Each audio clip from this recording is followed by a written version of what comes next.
예, 여러분 안녕하세요. 한밭대학교 방인규입니다. 인공지능 수학 기초, 행렬 기초 2차 시를 시작하도록 하겠습니다. 이 강의는 한밭대학교 소프트웨어 중심대학 사업단의 지원을 받아 제작된 강의임을 말씀드립니다. 이번 2차 시에서는 우리가 이제 행렬 연산, 두 번째 행렬 연산의 특징 두 번째들을 조금 공부를 할 거고요. 그래서 행렬을 우리가 이제 공부를 했고, 행렬과 관련된 기본적인 연산들을 공부했습니다. 덧셈, 뺄셈, 그리고 스칼라 곱, 그리고 두 행렬의 곱을 공부를 했는데, 행렬의 곱이 이제 활용되는 대표적인 공학 분야 중에 하나가 이 행렬의 곱이랑 이 선형계랑 이제 밀접한 연관성이 있습니다. 이 선형계는 이제 어떤 것이냐면요. 연립방정식을 이제 선형계라고도 표현하기도 합니다. 그래서 여기 왼쪽에 보이는 것처럼 이렇게 복잡한 연립방정식이 있는데 이게 잘 살펴보면은 오른쪽과 같이 어떤 행렬, 두 행렬의 곱으로 표현이 된다라고 보시면 되겠고요. 그래서 선형 연립방정식을 우리가 흔히 알고 있는 선형 연립방정식을 행렬로 표현할 수가 있다.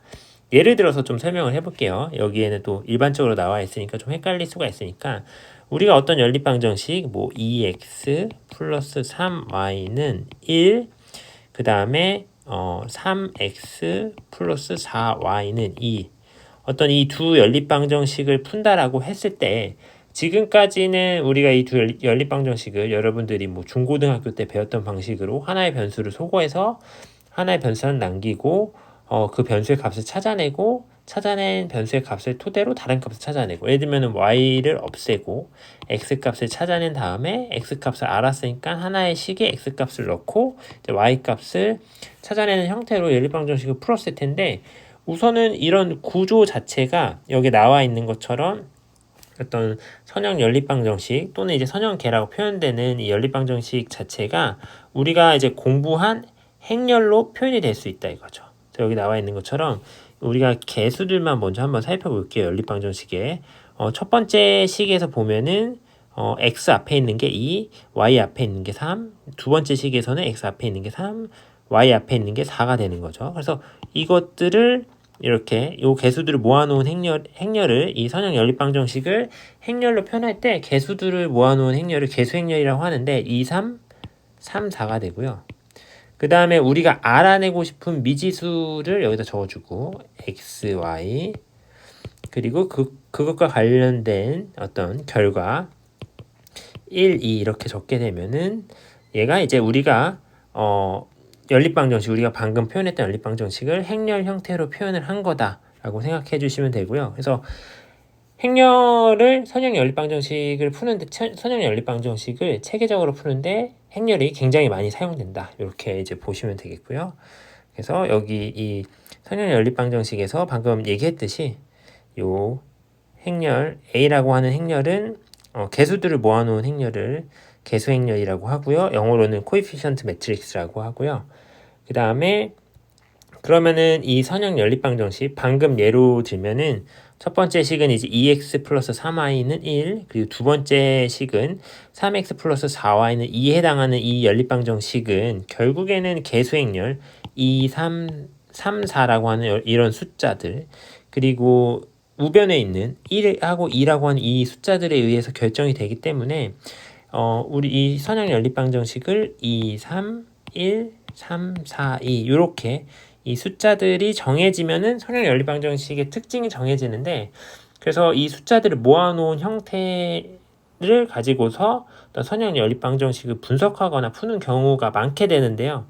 그래서 이거를 이제 붙인 행렬, 어규멘티드 매트릭스라고 부르고요. 이렇게 표기하고 이렇게 쓸 수도 있다. 이게 무슨 말이냐면은 여기를 지우고선 좀 설명을 드리겠습니다. 여기 보면은 A 행렬이랑 여기 오른쪽에 있는 개수들, 상수들, 요 B라고 하는 숫자들, B 벡터로 표현되는 요 숫자들을 붙여서 행렬로 하나 만들자라는 의미에서 붙인 행렬, 어규멘티드 매트릭스라고 부른다라고 보시면 되겠고요. 이런 식으로 이제 선형 연립방정식을 우리가 행렬로 이용해서 표현할 수가 있고, 그렇게 될 경우에는 선형 연립방정식을 우리가 되게 쉽게 분석할 수 있다. 이 정도만 놓으시면 좋을 것 같고요. 이걸 분석하는 것들은 이제 다른 챕터에서 공부를 한다라고 생각하면 되겠습니다.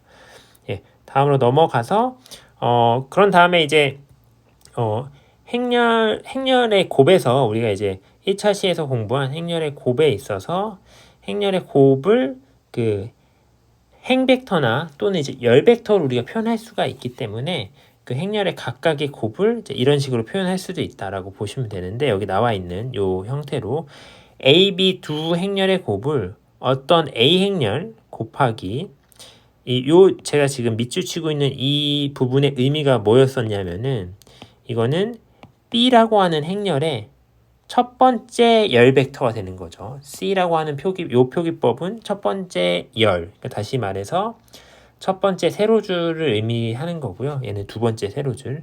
각각을 할 수가 있고, 각각의 원소 관점에서는 제가 이제 행렬의 곱셈을 설명을 할 때 앞에 우리가 A, B 두 행렬의 곱을 생각하고 있는 상황에서 앞에 곱해지는 행렬에서 몇 번째 행을 선택하느냐, 그리고 뒤에 곱해지는 행렬에서 몇 번째 몇 번째 세로줄을 선택하느냐에 따라서 그거의 곱이 이렇게 표현된다라고 했는데, 그 행렬 곱의 성분 위치가 이렇게 표현된다라고 했는데, 그거를 이제 수식으로 쓰지 않고 이 표기법, 우리가 이제 공부했었던 그 행 벡터랑 열 벡터를 표현한 겁니다. 그래서 이렇게 표현을 할 수가 있고, 그래서 여기서 알 수 있는 거는 우리가 두 행렬 곱셈에서도 연습했지만 똑같은 예제인 것 같은데 한번 확인해 볼까요? 그래서 뭐 요 예제랑 똑같은 예제가 되는 거죠. 그래서 A, B 두 행렬에서 A, B 행렬이 A, B 두 행렬의 곱을 행렬 C라고 생각했을 때, 그럼 C 행렬은 우리가 여기서 행렬의 곱에서 배운 거를 다시 한번 보면은 A 행렬은 2 곱하기 3, B 행렬은 3 곱하기 4니까 결국에 두 행렬의 곱 결과 행렬 C는 2 곱하기 4 행렬이 될 거고요. 그쵸? 그러니까 우리 숫자 8개가 이렇게 정해져야 되는 상황이 되겠고, 그런 상황에서 어떤 하나의 성분을 하나의 성분 값에만 만약에 우리가 관심이 있다라고 했을 때 지금 여기 파란색 이 부분에서 하는 얘기는 첫 번째 곱해지는 행렬에서 가로줄을 선택하고 두 번째 곱해지는 행렬에서 세로줄을 선택하면은 여기에 해당하는 원소 값을 바로 계산할 수 있다. 다 계산하지 않고도. 그 얘기를 이 표기법, 행렬에서 자주 쓰이는 행벡터 그리고 열벡터 표기법으로 설명을 해준 거고요. 이미 그 관련 내용은 행렬 곱셈 부분에서 제가 좀 한번 설명을 드렸죠. 그래서 그렇게 생각을 하시면 되고, 관련 예제에서도 이제 여기 앞에 부분이랑 여기 요 두 성분에 대한 값만 계산했으니까, 예를 들어서 제가 지금 주황색으로 표시하고 있는 요 부분의 성분값을 바로 계산해 보죠. 그럼 이 부분의 성분값이라고 하는 거는 결국에 결과 행렬 C 행렬의 1행 4열, 그러니까 첫 번째 가로줄, 그 다음에 네 번째 세로줄에 위치한 성분값을 의미하는 거고요.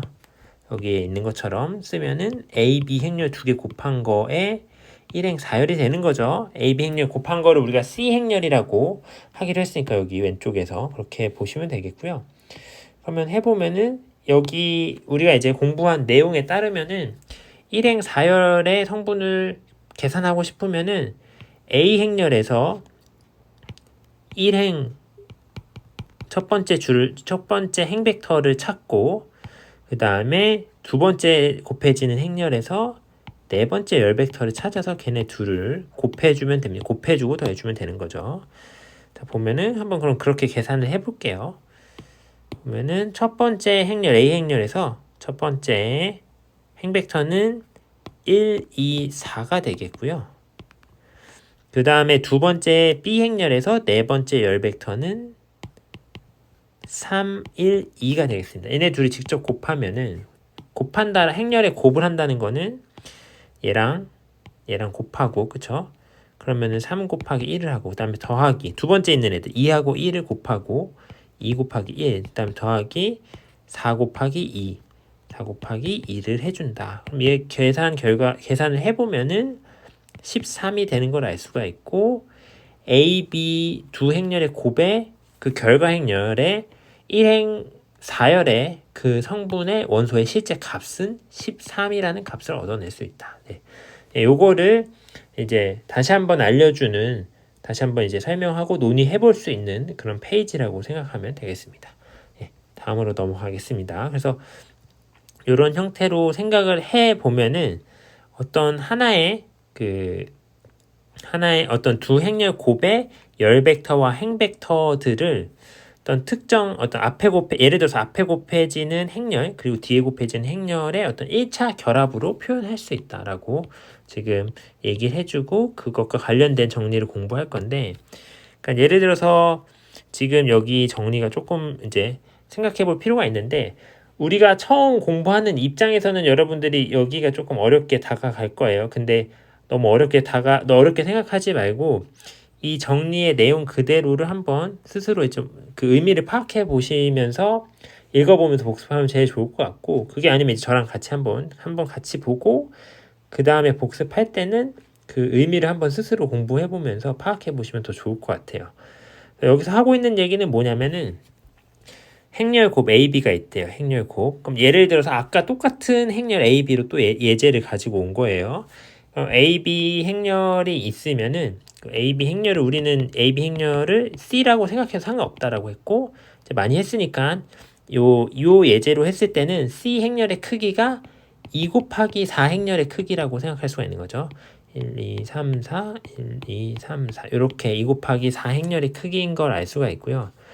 그럼 이 정리, 요 시어롬에서 해주고 있는 얘기는 뭐냐면은, 만약에 행렬곱 A, B에서 그 결과 행렬에서 제가 지금 여기 형광색 치고 있는 이 결과 행렬에서 제2번째 열벡터, 용어가 좀 헷갈릴 수가 있는데 열벡터라고 하는 거는 결국에는 세로줄이 되는 거죠. 예를 들면 두 번째 세로줄, 요 두 번째 세로줄 J가 2라고 생각해보자 한번. 그럼 두 번째 열벡터라고 하는 거는 결국에는 제가 이 초록색을 오른쪽 위에 지금 초록색으로 표시하고 있는 두 번째 세로줄이 되는 거죠. 두 번째 세로줄 열벡터는 A의 열벡터와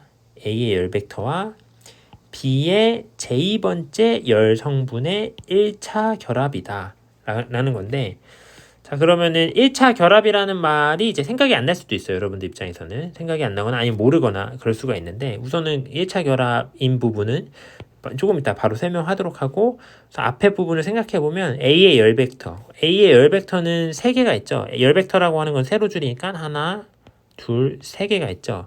그러면은 1, 2 그리고 2, 6 그리고 4, 0이 있겠죠.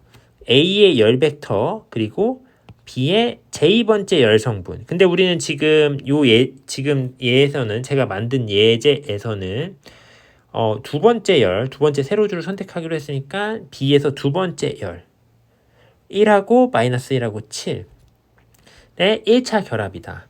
1차 결합이라고 하는 거는 어떤 여러 개의 벡터들을, 이러면 이 벡터가 이렇게 3개가 있죠. 여러 개의 벡터들을 어떤 숫자랑 곱해서 다 더하는 거를 1차 결합이라고 보면 돼요. 그럼 여기에서 보게 되면은 1 곱하기 여기 1이 있죠. 1 그다음에 더하기 여기 마이너스 1이 있고요. 더하기 7. 그러니까 어떤 벡터랑 스칼라랑 곱하고 또 다른 어떤 벡터랑 스칼라랑 곱하고 또 다른 어떤 벡터랑 스칼라랑 곱해서 걔네들을 다 더한 게 이제 1차 결합이다. 이런 연산을 1차 결합이라는 이제 연산이라고 이름을 붙여서 부른다라고 생각하시면 될 것 같아요.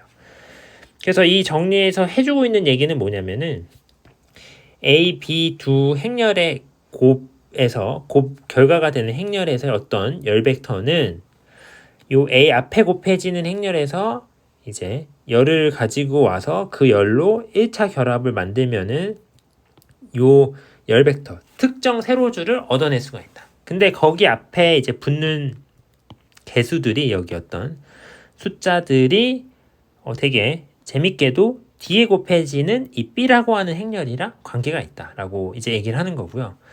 그 다음에 이제 반대로 두 번째 얘기해주고 있는 거는 이제 비슷한 내용인데 두 행렬 곱의 i번째 행벡터는 B의 행벡터와 A의 i번째 행성분의 1차 결합이다 라고 이제 생각을 하면 되겠고요. 비슷하게 생각하면 됩니다. 그럼 예제를 통해서 같이 한번 풀어보도록 하겠습니다. 예제 3-4번은 이제 앞서서 우리가 공부한 이 정리를 이용해가지고 어떤 두 행렬의 곱의 그 결과에 해당하는 특정한 행위나 아니면 특정한 열을 찾아내는데 1차 결합, 두 행렬의 곱해지는 두 행렬의 어떤 앞서 곱해지는 행렬의 열 벡터하고 뒤에 곱해지는 행렬의 열 성분의 1차 결합 또는 뒤에 곱해지는 그 행 벡터랑 앞에 곱해지는 행 성분의 1차 결합으로 표현하는 그 연습을 해보는 거라고 보시면 되겠고요. 그러면 각각을 한번 같이 풀어볼게요. 그래서 A번을 보면은 우선 AB 행렬은 우선 문제를 보기 전에 A번, B번을 보면 A번은 A, B 두 행렬의 곱의 첫 번째 행 벡터, B번은 A, B 두 행렬의 곱의 두 번째 열 벡터인 거를 알 수가 있고 당연히 두 행렬 A, B의 곱이 정의가 돼야겠죠. 행렬의 곱이 정의가 되려면은 앞에 곱해지는 행렬의 그 열의 개수, 그러니까 세로줄의 개수 A 행렬은 3 곱하기 3이고 B 행렬은 3 곱하기 3이죠. 앞에 곱해지는 행렬이 3이었었고 그러니까 그 열의 개수가 3이었었고 뒤에 곱해지는 행렬 B의 행의 개수 3 두 개가 같죠. 같으니까 곱하기를 할 수가 있고 그 곱하기의 결과로 얻어지는 결과 행렬 C는 또 여전히 3 곱하기 3인 거. 왜냐면은 앞에 곱해지는 행렬 A의 행의 개수가 3이고 뒤에 곱해지는 행렬 B의 열의 개수가 3이니까 3 곱하기 3인 걸 확인할 수가 있고요. 그러면은 A번 첫 번째 행 벡터부터 이제 보겠습니다. 우리가 앞서서 이제 그 이론을 시오럼을 공부를 할 때 이제 열 벡터를 찾아내는 방법을 공부했었는데 행 벡터는 반대가 됩니다. 반대. 그러니까 무슨 말이냐면은 좀 헷갈릴 것 같으니까 열 벡터부터 먼저 풀어볼게요. 열 벡터를 찾을 때 A, B 두 행렬의 곱의 결과에 두 번째 열 벡터는 우리 어떻게 찾아낼 수가 있었냐면은 먼저 앞에 곱해지는 행렬의 열 벡터들을 다 써요.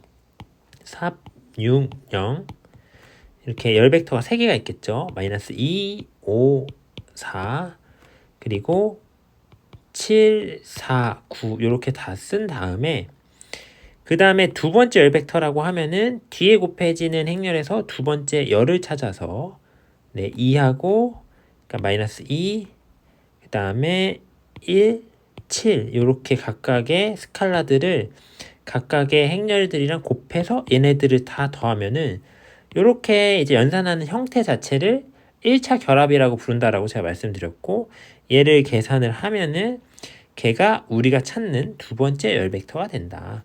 앞에 거 스칼라 곱을 계산하는 거니까 어렵지가 않죠. 계산해보면 마이너스 6, 마이너스 12, 0이 되고요. 뒤에는 또 1이 곱해지니까 자기 자신 그대로겠죠. 스칼라 값이 1이니까 마이너스 2, 5, 4가 되겠고 그 다음에 세 번째는 7을 곱하네요.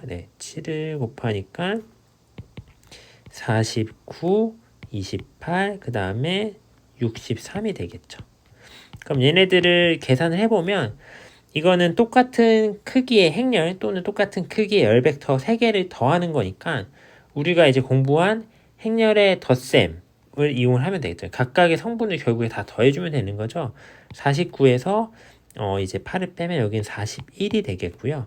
그 다음에 마이너스 10이랑 5랑 더하면 마이너스 7, 그 다음에 28이랑 더하면 여기 21이 되겠죠. 그리고 0이랑 4랑 더하면 4, 63이랑 더하면 67. 그래서 B번 같은 경우에는 41, 21, 67의 성분을 갖는 열 벡터가 된다 라고 생각하면 되겠고요.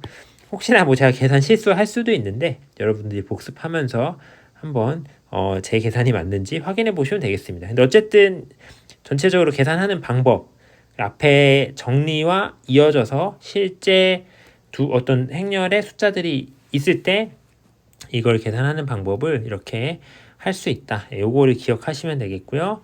그 다음에 첫 번째를 한번 풀어볼게요. 빨간색으로 풀어보겠습니다. AB의 첫 번째 행벡터인데 앞선 정리를 다시 보면은 결국 얘는 순서가 바뀌었어요. 그러니까 B의 행벡터를 다 써주고 A의 그 몇 번째 행성분이라고 보면 되는데 여기 A, B인데 그러면은 B의 행벡터들 6, 마이너스 2, 그러니까 행벡터는 가로줄이죠. 그리고 공간이 부족하니까 좀 이렇게 약간 대각선으로 쓸게요. 0, 1, 3 그리고 7, 7, 5. 그러니까 첫 번째 가로줄, 두 번째 가로줄, 세 번째 가로줄이라고 보시면 되고요. 그 다음에 그러면은 1차 결합을 하기 위해서 가지고 와야 되는 그 스칼라 성분들을 여기에서는 앞에 있는 벡터에서 가지고 오면 되는데 첫 번째였으니까 첫 번째 가로줄에서 가지고 오면 됩니다. 그러면은 3, 그다음에 마이너스 2, 여기 7이 되겠고요. 그러면 예를 들어서 요거의 스칼라 곱은 각각의 원소의 3을 곱하는 거니까 1, 8, 마이너스 6, 1, 2 이렇게가 되는 거죠. 1, 8, 마이너스 6, 1, 2가 되는 거고 이 뒤에 부분은 0, 마이너스 2, 마이너스 6이 되는 거고요. 그 다음에 여기 마지막 세 번째는 49, 35가 됩니다. 그래서 얘네들을 다 더해주면요. 혹시나 더해주면은 계산 실수를 할 수도 있겠지만 보시면은 여기 67이 되고 18하고 0하고 49하고 나오면 67. 그 다음에 마이너스 6하고 마이너스 2하고 나오면 마이너스 8. 거기에 49 더하면 41. 그리고 12하고 마이너스 6하고 더하면 6. 그 다음에 35랑 더하면 41. 이렇게 되는 걸 확인할 수가 있습니다. 그래서 앞선 정리를 이용을 하면은 어떤 두 행렬의 곱에 해당하는 그 결과 행렬의 어떤 하나의 행 또는 하나의 열을 찾아내기 위해서 우리가 행렬의 곱을 다 할 필요가 없이 어떤 1차 결합이라고 하는 형태로 풀어낼 수가 있다. 네, 이렇게 생각을 하면 되겠고요. 또 다음으로 넘어가겠습니다. 다음으로는 이제 행렬의 연산 중에서 그냥 숫자 연산이랑은 조금 이제 이 행렬에서만 존재하는 이런 연산들을 한번 살펴보겠습니다. 숫자 연산, 우리가 이제 숫자에서는 우리가 이제 하는 연산이 일반적으로 더하기, 빼기, 곱하기, 나누기, 사칙 연산만 했었는데 행렬은 이제 숫자와는 조금 더 숫자보다는 훨씬 더 복잡한 형태이기 때문에 다른 형태들의 연산도 존재한다라고 보면 될 것 같아요. 첫 번째로는 전치 연산이라는 게 있습니다. 전치 연산이라는 걸 통해서 전치 행렬을 만들어낼 수가 있는데 그래서 전치 행렬의 정의를 우리가 이제 어떻게 정의를 하고 있냐면 전치 행렬은 영어로 트랜스포즈 매트릭스라고 하고요. 행렬의 행을 열로 바꾸고 열을 행으로 바꾸는 게 전치 행렬이 되고요. 그래서 이 전치 행렬이라고 하는 거는 전치 연산이라는 걸 통해서 만들어지는데 그렇기 때문에 어떤 A 행렬이 있고 이 A 행렬의 전치 행렬을 구하는 거죠. 그러니까 어떤 행렬이 주어져야지 전치 행렬을 우리가 만들거나 뭐 찾아낼 수 있다라고 생각하시면 될 것 같아요. 그래서 A라고 하는 행렬을 1, 2, 3, 4, 5, 6 그러니까 행이 2개고 열이 3개인 애로 생각해 보죠. 그러면은 여기서 나와 있는 정의대로 생각해 보면은 이 A 행렬의 행을 예를 들어서 첫 번째 행을 첫 번째 열로 만드는 거예요. 열로 만든다는 거는 가로줄을 세로줄로 쓰는 게 되는 거죠. 그러면 1, 2, 3을 세로로 쓰면 1, 2, 3. 그 다음에 두 번째 행을 두 번째 세로줄로 쓰는 거예요. 4, 5, 6. 그래서 이렇게 하면 새로운 행렬이 되는 거죠. 그래서 이거를 전체 행렬, 어떤 원래 주어진 A 행렬의 전체 행렬이다라고 해서 A의 트랜스포즈 여기 T를 이렇게 위첨자로 이렇게 써주게 되고요. 그래서 성분은 그대로인데 그 행렬의 성분의 위치가 이제 바뀌죠. 그리고 행렬의 크기 자체도 바뀌고. 우리 예에서 보면은 원래 A 행렬은 가로줄이 2개, 세로줄이 3개, 2 곱하기 3 행렬이었는데 이 A 행렬의 전체 행렬은 가로줄이 3개, 세로줄이 2개인 행렬로 바뀌었습니다. 왜냐하면 행을 열로 바꿨기 때문에 이렇게 바뀌었다라고 보시면 되겠고요. 그 다음에 대각합이라고 하는 어떤 연산, 행렬에 적용되는 연산이 있는데 이 대각합이라고 하는 연산은 정사각 행렬에서만 정의가 됩니다. 여기서 보면은 정사각 행렬에서만 정의가 되고 대각 성분의 합이다. 이것도 예로 조금 설명을 해주면은 일단은 대각합, 영어로는 트레이스라고 하는데 이거는 정사각 행렬에서만 정의가 되고 1, 2, 3, 4 이런 식으로 가로줄의 개수랑 세로줄의 개수가 같은 정사각 행렬에서만 정의할 수가 있고요. 표기로는 이렇게 TR, 트레이스에서 앞에 두 글자 따온 TR로 표기를 하고 이렇게 보통 표시를 합니다. A 행렬의 트레이스, 대각합이라는 의미가 되고요. 계산은 어떻게 하냐면은 대각 성분을 더해주는 거예요. 대각 성분은 여기 주 대각선 위에 놓여 있는 성분이라고 이제 우리가 같이 공부를 했었죠. 1이랑 4를 더하는 거죠. 1 더하기 4를 해서 5가 된다. 그래서 이 대각합, 트레이스라고 하는 거는 그 결과값이 어떤 특정 행렬이 아니라 그냥 숫자 하나, 그러니까 스칼라 값이 된다. 요거를 기억해 주시면 되겠고요. 그 다음에 세 번째 연산을 보면은 행렬의 내적, 행렬의 외적 이런 개념이 있는데 우선은 이 행렬의 내적이나 외적이 정의되는 어떤 형태의 벡터나 행렬에 대해서 정의되는지 한번 잘 보시면은 두 개의 열 벡터가 있다 그랬어요. 열 벡터는 세로줄이죠. 세로줄. 세로줄이니까 결국에는 n 곱하기 1 형태의 행렬 또는 벡터라고 생각할 수가 있겠고요. 그랬을 때 행렬의 내적은 이제 이런 식으로 계산할 수가 있고 행렬의 외적은 뭐 이런 식으로 계산할 수 있다.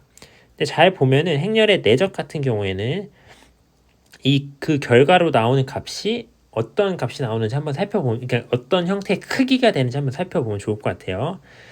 열 벡터라 그랬으니까 이거를 트랜스포즈 한 U 벡터를 트랜스포즈 할 경우에는 n 곱하기 1에서 크기가 바뀌니까 1 곱하기 n이 됩니다. 그쵸?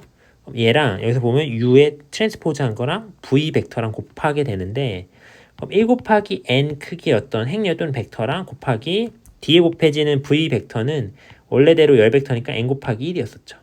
그럼 이 두 개의 벡터를 곱하면은 1 곱하기 1 크기가 돼요. 크기. 제가 지금 이거는 크기를 적어주고 있는 겁니다.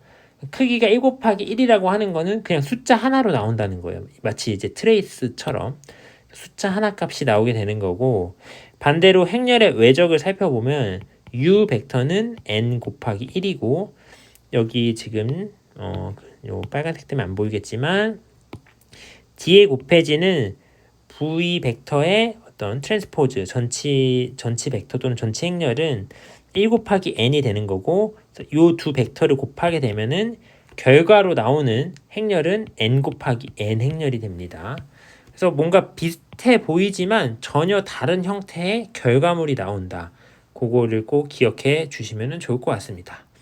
예, 그러면 이제 마지막으로 2차 시의 마지막으로 우리가 공부했던 개념들을 확인해 볼 수 있는 예제를 풀면서 한번 마무리해 보도록 할 거고요. 이런 개념을 확인해 볼 수 있는 어떤 그런 연습 문제로서는 이런 참거짓을 판단하는 문제가 많으니까 참고해 주면 좋을 것 같아요. 그래서 A번을 보면은 그 각각의 문장이 참인지 거짓인지 확인해 보면 되는데 A 곱하기 B가 정의되고 B 곱하기 A가 정의되면은 A 행렬이랑 B 행렬은 정사각 행렬이다 라고 얘기를 하는데 이게 참인지 거짓인지를 판단을 할 때 거짓이면은 안 되는 경우 하나라도 찾아내면 되는 거고 만약에 참이라고 생각하면 참일 수밖에 없는 이유를 여러분들이 증명을 하거나 그거의 근거가 되는 정리 같은 것들을 생각을 하면 됩니다. 먼저 이거는 얼핏 보면은 정사각 행렬이어야 될 것 같은데 순서가 A, B가 정의가 되고 왜냐면 A, B가 정의가 되려면은 예를 들어서 A 행렬을 n 곱하기 m 크기라고 보고 B 행렬을 뭐 p 곱하기 k 크기 행렬이라고 했을 때 네, 지금 제가 화이트보드를 눌렀는데 네, 다시 돌아왔고요. 여기서 보면은 앞에 곱해지는 행렬의 열의 개수랑 뒤에 곱해지는 행렬의 행의 개수가 그 크기가 같아야 된다 그랬는데 요 크기가 같고 그다음에 뒤집어 생각했을 때도 곱셈이 정의가 되려면은 예를 들어서 k 곱하기 p 크기랑 n 곱하기 m 크기에서 얘네 둘도 같아야 돼서 뭔가 정사각 행렬처럼 돼야 될 것 같지만 이게 약간 여기에 좀 함정이 있는 부분이 예를 들어서 3 곱하기 2 그리고 B 행렬은 2 곱하기 3 이런 식으로 생각해 보면 여기 뒤에 같고 앞에랑 좀 끝은 같죠. 그렇기 때문에 A, B도 정의가 돼요. A, B를 하게 되면은 A, B 두 행렬의 곱 A, B를 하게 되면은 3 곱하기 3 크기 행렬이 나오고 그 다음에 BA를 곱하게 되면은 BA 두 행렬 BA를 하면은 2 곱하기 3, 2 곱하기 3이니까 3 곱하기 2니까 그쵸 3 곱하기 2죠. 요거의 결과는 2 곱하기 2 크기 행렬이 나오게 됩니다. 그래서 다시 말해서 A하고 B 행렬의 크기가 다르죠 지금. A 행렬은 3 곱하기 2고 B 행렬은 2 곱하기 3이고 크기가 다름에도 A, B 행렬이 정의가 되고 얘네 둘이 크기가 뭐 같을 필요라는 그런 조건은 안 붙어 있어요. 정의가 되고 그리고 B 곱하기 A 행렬도 정의가 되고 정의가 된다라는 말은 계산을 할 수 있고 이렇게 생각하시면 될 것 같습니다. 그렇기 때문에 A번 참이 아니라 죄송합니다.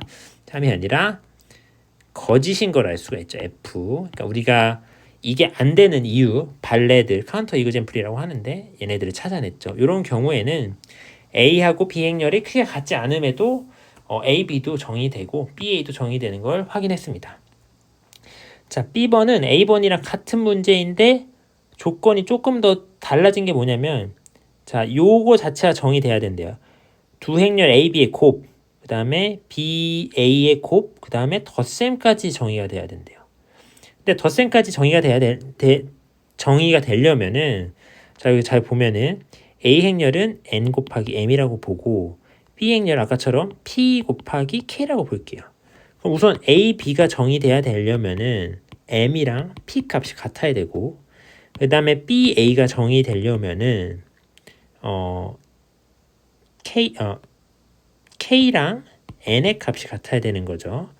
그래서 A, B의 결과는 N 곱하기 K 크기 행렬이 되고 B, A의 결과는 이제 P 곱하기 그쵸? P 곱하기 M의 형태가 됩니다. 근데 우리가 여기서 알 수 있는 거는 우선은 N 대신에 K가 돼야 되는 거고 예를 들면은 얘는 이제 K 곱하기 K 또는 N 곱하기 N이라고 봐도 되고요. 얘는 뭐 P 곱하기 P라고 보면 되겠죠. 이런 형태로 되는 거죠. 이런 형태로 되는 건데 덧셈까지 정의가 돼야 되는 거잖아요. 덧셈까지 정의되려면은 요 두 행렬의 크기가 같아야 되기 때문에 결국에 P랑 K랑 같아야 된다. 크기가 P랑 K랑 크기가 같으면은 요 앞에서 우리가 찾은 관계식에 의해서 N이랑 M도 같아야 되고요. 그러니까 그 말인즉슨 행렬 B도 P랑 K랑 같으면은 요 B 행렬이 P 곱하기 K 행렬이었잖아요. 근데 거기서 P랑 K랑 같다. 가로줄의 개수랑 세로줄의 개수가 같다라는 의미가 되는 거기 때문에 B는 정사각 행렬이라고 할 수가 있고 마찬가지로 A도 정사각 행렬이라고 할 수가 있다. 그래서 이게 참이 되는 근거를 잘 찾아냈고 이거는 이제 T라고 할 수가 있겠다. 이렇게 생각을 하시면 되겠고요. 그 다음에 C를 같이 풀어볼게요. 그래서 B의 어떤 열의 성분이 모두 0인 어떤 이런 B 행렬이 있고 A, B의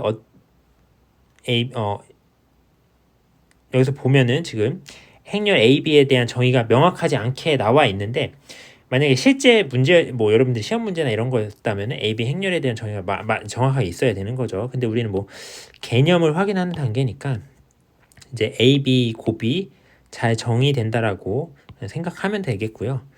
그래서 보면은 근데 B의 어떤 열의 성분이 모두 0이면은 A, B 두 행렬의 곱의 행렬의 열도 다 0인 그런 어떤 열이 무조건 있을 거다라고 하는 건데 이거는 우리가 A, B 두 행렬의 곱을 C라고 했을 때 C 행렬, 이 결과 행렬의 어떤 열 벡터를 생각하는 데 있어서 그러니까 세로줄을 생각하는 데 있어서 A의 열 벡터, 그러니까 세로줄들의 1차 결합으로 하면은 C의 어떤 세로줄을 생각할 수가 있고 그 1차 결합을 계산할 때 뒤에 곱해지는 B 행렬의 그 세로줄, 그러니까 열의 성분으로 1차 결합을 하면은 이 각각의 세로줄이 만들어진다라고 우리가 이제 공부를 했죠. 정리에 의해서 앞서서 여기 이제 앞에 페이지에서 공부한 내용에서 이걸 공부했는데 그 내용을 확인하는 문제가 되겠고요.